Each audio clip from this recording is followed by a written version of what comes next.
mripota wako wachukue. Kwa ihinda rĩa kiumia kĩmwe kĩhĩtũku, aikari kuma mwena wa Maseni na matũra marĩa marigicĩirie matikoretwo magĩkoma nĩ guoya wa gũkorwo nĩ njogu mĩciĩ-inĩ yao iria ithũkangĩte irio mĩgũnda-inĩ yao. Arĩmi arĩa mohete ngombo nĩguo mahande rĩu no hathara maratara kuona matirahota kũgetha nĩguo marihe ngombo icio, gũkũ makĩũria atongoria kuma mwena ũcio mamethere kĩhonia kĩa ndeto ĩno na ihenya ta ũrĩa kwahoteka. Ilianza Monday usiku muda wa saa 6 mpaka saa 8, saa 10 ndio walitoka hapa asubuhi.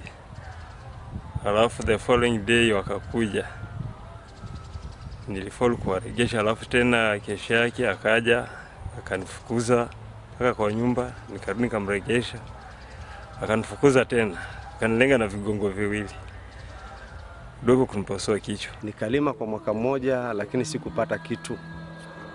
Shamba ilifagiliwa na ndovu na nikaachana nayo kwa muda huo. Nikarudi 2017 na nilipokuja nilitafuta mbinu za kuweza kufunga na mabati ili ndovu wasiweze kuona ndani.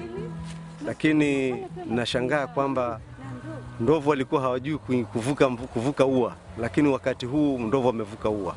Oho aikari aya nĩ maugĩte rũhonge rwa KWS nĩ rũgondereire wĩra-inĩ wao kuona hatirĩ makinya matacokagia, gũkũ makiuga ciumia 2 hĩtũku aikari acio nĩ marũrũnganire nginyagia ceceni-inĩ ya borithi magĩetha kĩhoto. KWS wakikuja kama jana wamekuwa mali hapa, badala waangalie jinsi hasara iko, wao wanafanya tu kupita juju na kufanya estimate. Hawakuangalia gharama hasara yote. Migomba yangu imeliwa, miwa yangu imeliwa, fence yangu imebomolewa. Wao tu walifanya kuangalia wakiwa kwa mbali, wakasema hii tunakadiria ni eka moja ya mtama na pojo iko ndani, hawataki kuandika zile pojo.